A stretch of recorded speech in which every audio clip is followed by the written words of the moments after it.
అర్తనామార్తిహంతారం భీతానం భయనాశనం ద్విషతాం కాలదండం తం రామచంద్రం నమామ్యహం. ఆపదామపహర్తారం దాతారం సర్వసంపదాం లోకాభిరామం శ్రీరామం భూయో భూయో నమామ్యహం.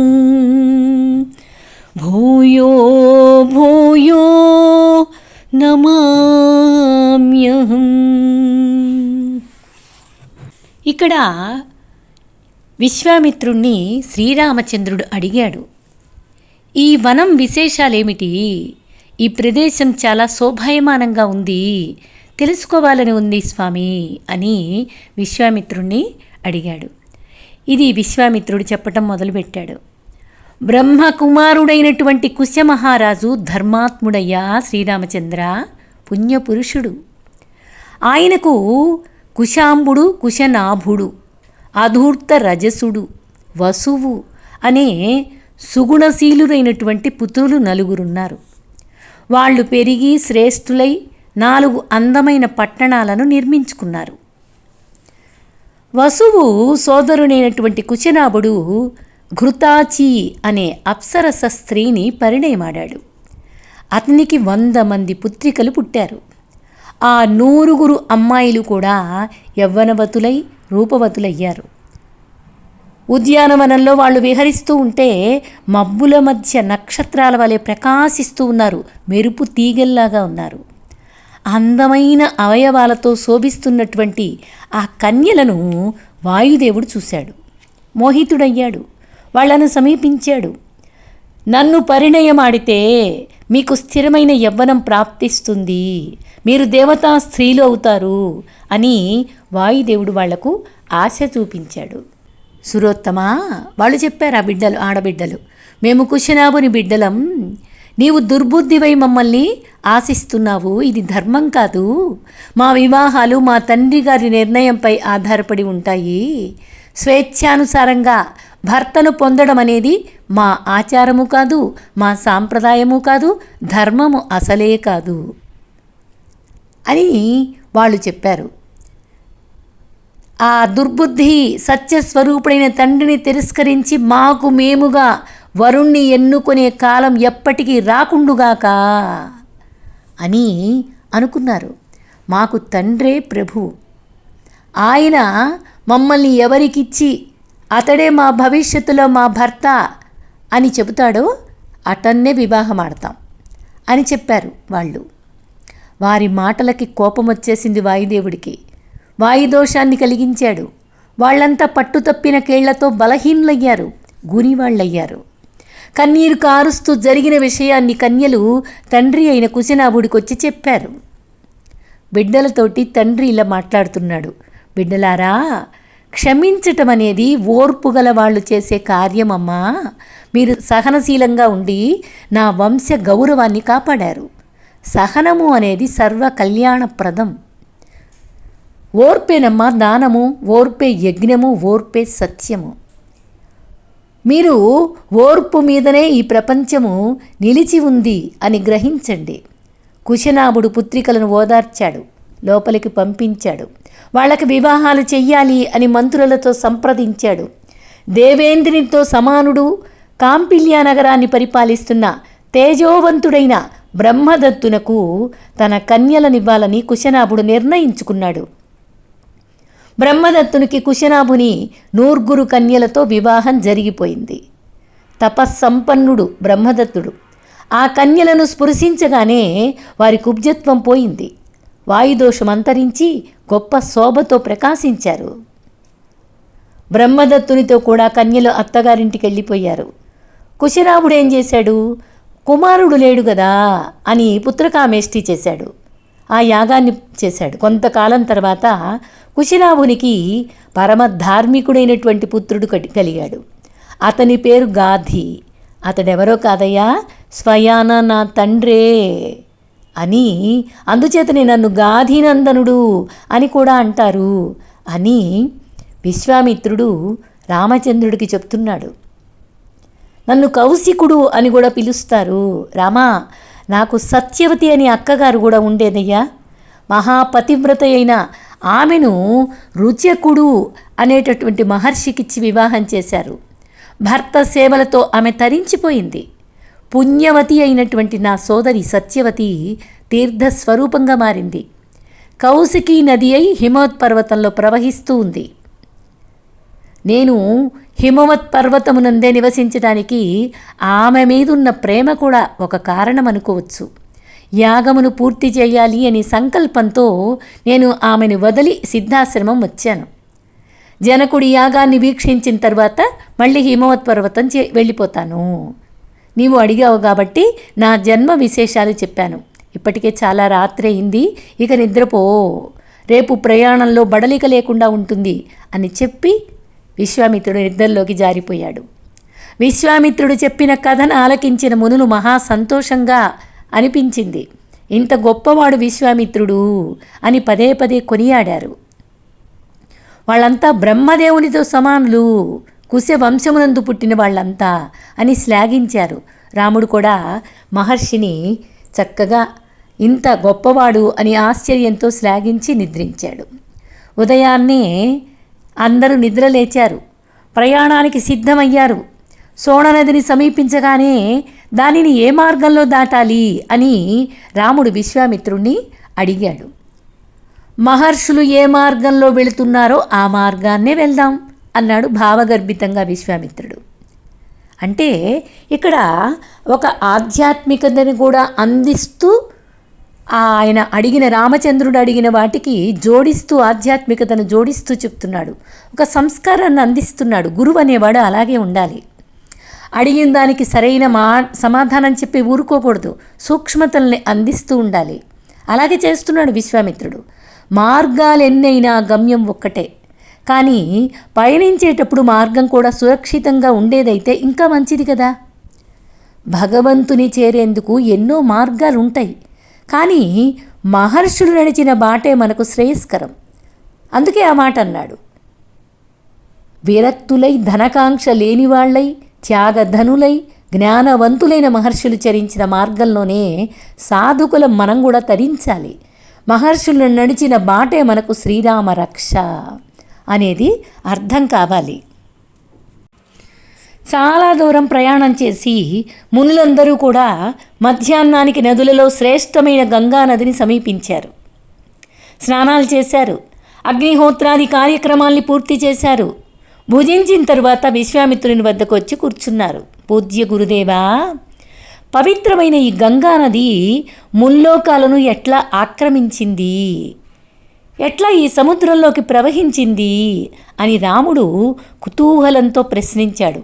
విశ్వామిత్రుడు సమాధానం చెప్తున్నాడు. చూడండి, గంగ యొక్క ఆవిర్భావాన్ని గురించి చక్కగా వర్ణిస్తున్నాడు. హిమవంతుడు అనే పర్వతరాజుకి గంగా, ఉమా అనే ఇరువురు కుమార్తెలు ఉన్నారయ్యా. అసమాన సౌందర్యం కలిగినటువంటి వాళ్ళు. హిమవంతుని భార్య మనోరమ. జ్యేష్ఠ పుత్రిక అయిన గంగ స్వేచ్ఛగా ప్రవహించే సమర్థురాలు.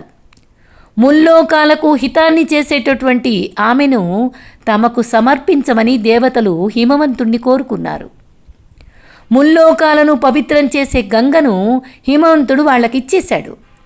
దేవతలు గంగను తీసుకొని దేవలోకం వెళ్ళిపోయారు. పరోపకారం కోసం హిమవంతుడు తన ముద్దు బిడ్డనే త్యాగం చేశాడు.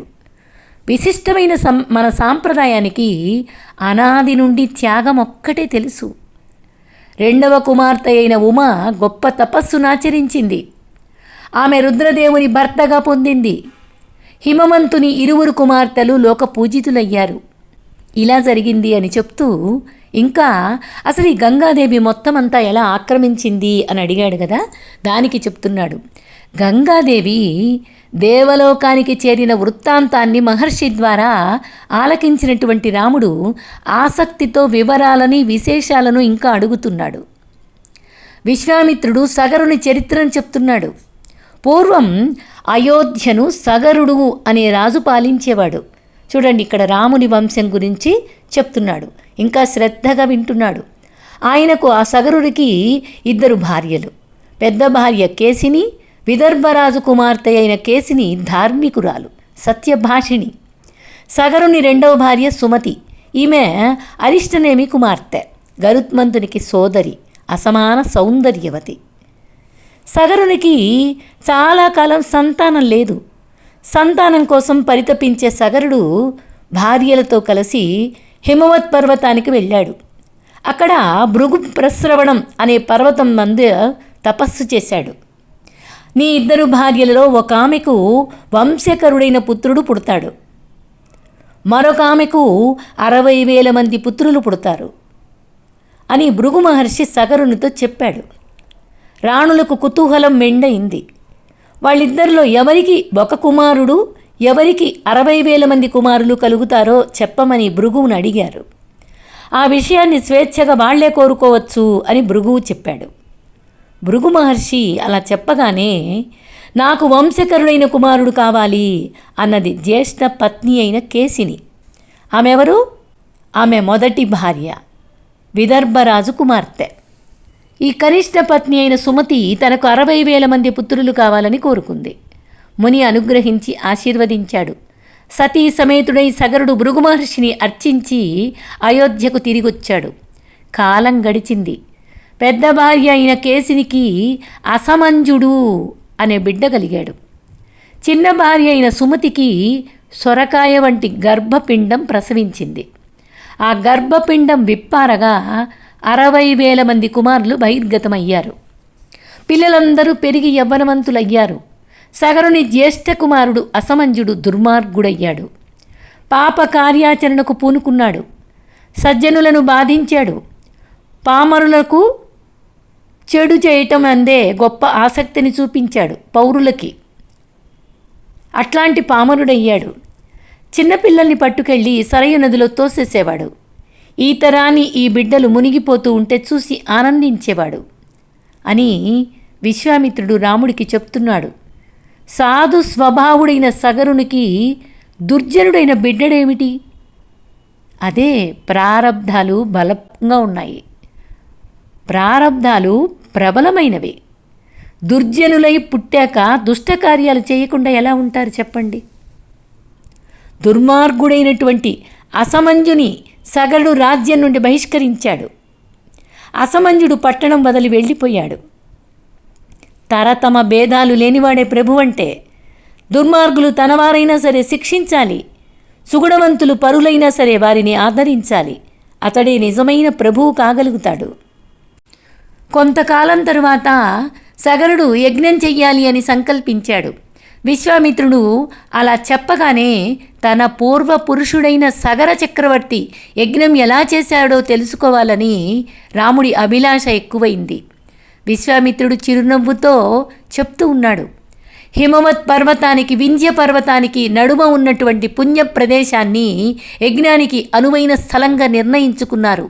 యజ్ఞాశ్వాన్ని విడిచిపెట్టారు. సగరుని మనుమడైన అంశుమంతుడు యజ్ఞాన్ని రక్షిస్తూ దానిని అనుసరించాడు.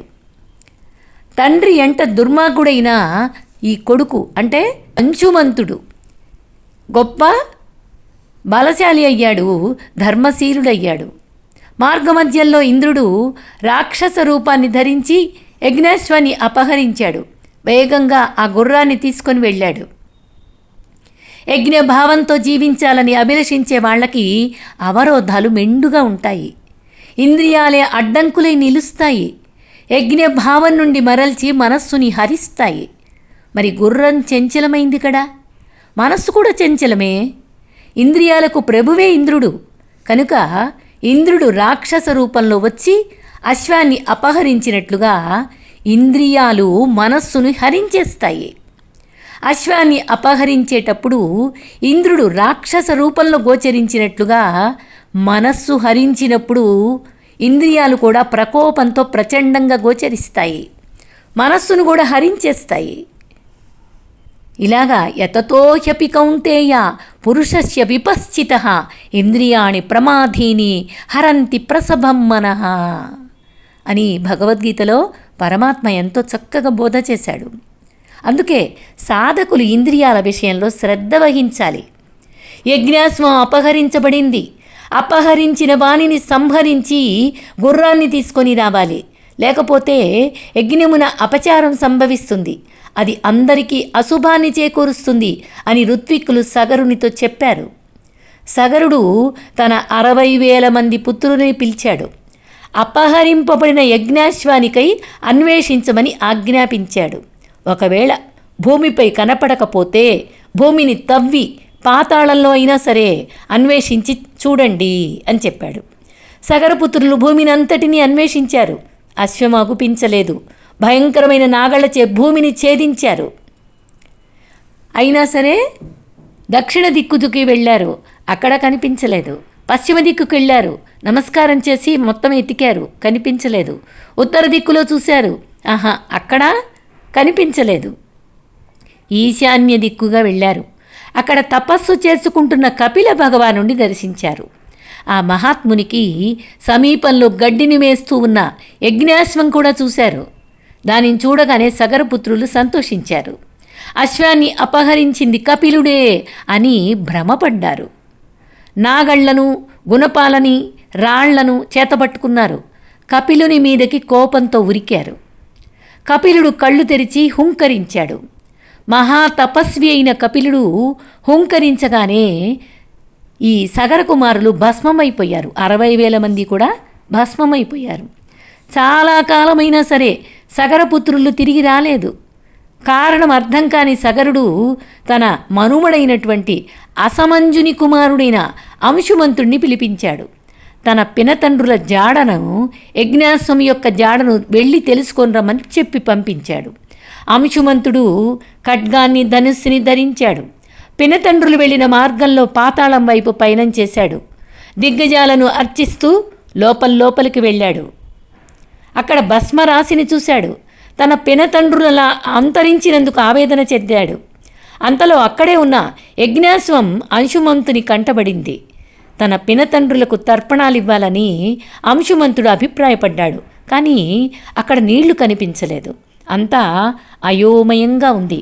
ఇంతలో తన పినతండ్రుల మేనమామ సుమతి సోదరుడైనటువంటి గరుత్మంతుడు కనిపించాడు.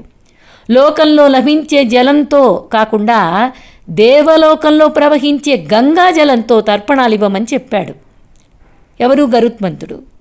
గంగ వలన భస్మరాశి అయిన సగరకుమారులు పవిత్రులే మళ్ళీ స్వర్గాన్ని చేరుతారు, అందువల్ల గంగాజలంతో తర్పణాలు ఇవ్వవలసింది అని చెప్పాడు. గరుత్మంతుని ఆజ్ఞను పాలిస్తూ అంశుమంతుడు అశ్వాన్ని తీసుకొని అయోధ్యకొచ్చాడు.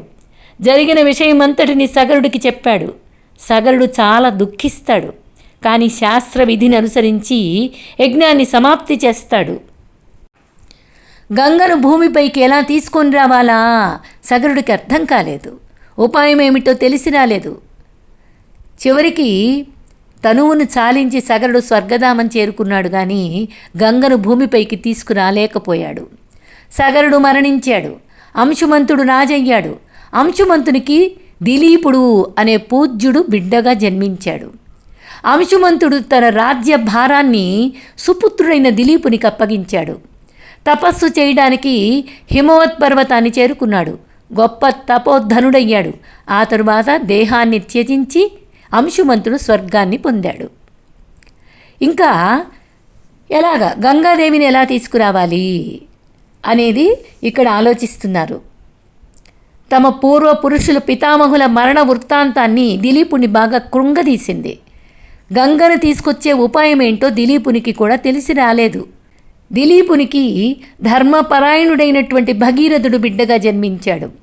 దిలీపుడు అనేక యజ్ఞాలు చేశాడు. చాలా కాలం చక్కని రాజ్య పరిపాలన అందించాడు. కానీ తన పితామహులకు సగర పుత్రులను ఎలా ఉద్ధరించాలో తెలియక చింతిస్తూనే అలాగే ఆయన మరణించాడు. భగీరథునికి సంతానమునందు వాంఛ ఉన్నా అతనికి సంతాన ప్రాప్తి కలగలేదు. గంగను భూలోకానికి తెచ్చి తన పూర్వీకులకు సద్గతిని ప్రసాదించాలని భగీరథుడు భావించాడు. రాజ్యాన్ని మంత్రులకు అప్పగించాడు. గోకర్ణ క్షేత్రానికి వెళ్ళాడు. తీవ్ర తపస్సు చేశాడు. భగీరథుని తపస్సుకు బ్రహ్మదేవుడు సంతోషించాడు. భగీరథుడిని అనుగ్రహించాడు. వరాన్ని కోరుకోమని పలికాడు. భగీరథుడు ఏం చేశాడు? బ్రహ్మదేవునితో ఇలాగ కోరుకున్నాడు. ఓ భగవంతా, నా పితామహులు గంగచే తడుపబడి స్వర్గధామం చేరాలి. ఇది నా మొదటి కోరిక. ఇక్ష్వాకు వంశీయులైన మాకు నిత్య సంతాన ప్రాప్తి కలుగుతూ ఉండాలి. మా వంశం నశించకూడదు. ఇది నా రెండవ కోరిక అని వినయంగా వేడుకున్నాడు. భగీరథుడా, నీవు కోరిన కోరిక చాలా గొప్పదయ్యా, దుర్లభమైనది కూడా. అయినా నీకు శుభమగుగాక. ఇక్ష్వాకు వంశవర్ధనుడా, గంగాదేవి భూమిపై దిగటానికి ఒక అంతరాయం ఉంది. ఆమె దూకుడుగా వహించే శక్తి, భరించే యుక్తి ఆమెకున్నాయి, కానీ భూమికి లేదు తట్టుకునే శక్తి.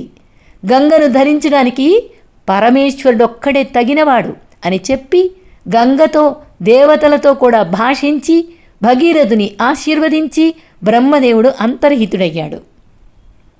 భగీరథుడు మళ్ళీ తపస్సు ప్రారంభించాడు. సంవత్సర కాలం కాలి బొటనవేలుపై నిలబడి భయంకర తపస్సు చేశాడు. తపఫలితంగా ఈశ్వరుడు ప్రత్యక్షమయ్యాడు. భగీరథ, నేను నీ తపస్సుకు సంతోషించానయ్యా.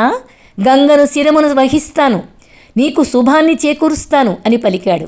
భగీరథుడు కూడా సంతోషించాడు. సర్వలోక పూజిత అయిన గంగామాత పరవళ్ళు తొక్కుతూ తీవ్ర వేగంతో ఆకాశం నుండి దూకి పవిత్రమైన శంభుని శిరస్సుపై నిలిచింది.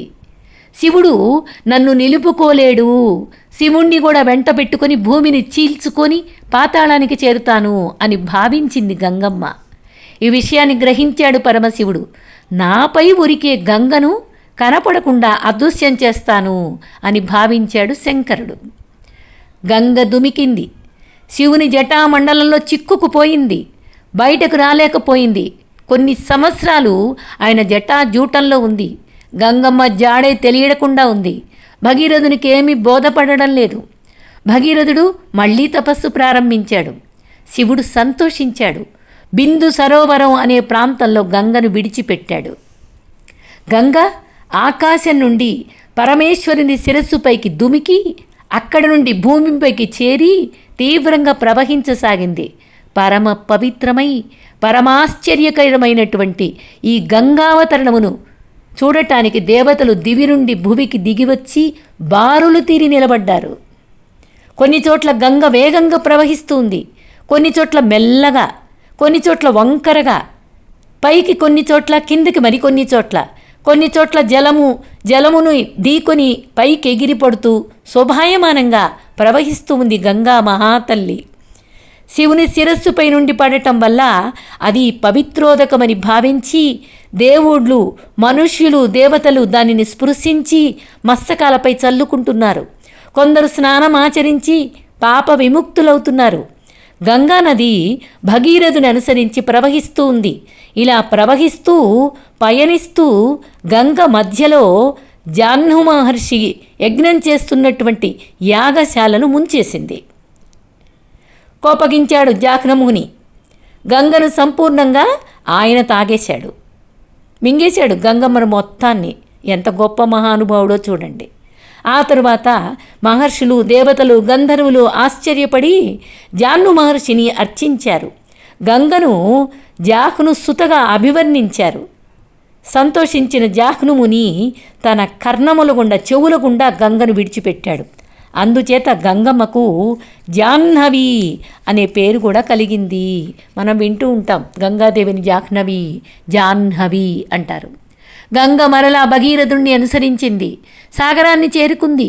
సగరపుత్రులను తరింపచేయటానికి పాతాళానికి పయనమైంది. పవిత్రమైన గంగాజలం పాతాళంలో ఉన్న భస్మంగా ఉన్న ఆ బూడిదని తడిపేసింది. సగర తనయులందరూ కూడా 60,000 మంది కూడా స్వర్గధామాన్ని అలంకరించారు. భగీరథునికి పాతాళమున బ్రహ్మదేవుడు ప్రత్యక్షమయ్యాడు. భగీరథ, సగరుని 60,000 మంది పుత్రులు తరించారయ్యా. గంగను నీవు భూలోకంలో ప్రభవింపచేశావు కనుక ఆమె నీకు పుత్రిక. నాయనా భగీరథ, ఈ గంగ నీకు జ్యేష్ఠ పుత్రిక. నీ పేరుతో కూడి భాగీరథి అనే నామంతో లోకంలో ప్రసిద్ధికెక్కుతుంది. భగీరథ, నువ్వు ఒక్కడివే సాధించగలిగావు. ఇంత గొప్ప యశస్సును సంపాదించగలిగావు. పవిత్రమైన ఈ గంగలో నిత్యము స్నానమాచరించి పుణ్యాత్ముడివి కానాయనా. నీ పూర్వీకులందరికీ జలతర్పణాలు విడువు, నీకు క్షేమం కలుగుగాక అని పలికి బ్రహ్మదేవుడు అంతర్ధానమయ్యాడు. ఎంత అద్భుతమైనటువంటి గంగావతరణం! అద్భుతమైన గాథ. రామా, ఈ గంగావతరణాన్ని గురించి చెప్పమన్నావు, విపులంగా చెప్పాను. ఇది మంగళప్రదమగుగాక. దీన్ని పవిత్రమైనటువంటి ఈ గంగావతరణాన్ని, వృత్తాంతాన్ని శ్రవణం చేసిన వాళ్ళకి సర్వ కోరికలు సిద్ధిస్తాయి, పాపాలన్నీ నశిస్తాయి, ఆయుష్ యశస్సు వృద్ధి చెందుతుంది అని విశ్వామిత్రుడు ఆశీర్వదించాడు. రామ లక్ష్మణులు మునులు అద్భుతమైన వృత్తాంతాన్ని విశ్వామిత్రుని ద్వారా ఆలకించి ఆనందంగా తృప్తి చెందారు, హాయిగా నిద్రించారు. హరి ఓం. జై శ్రీరామ్.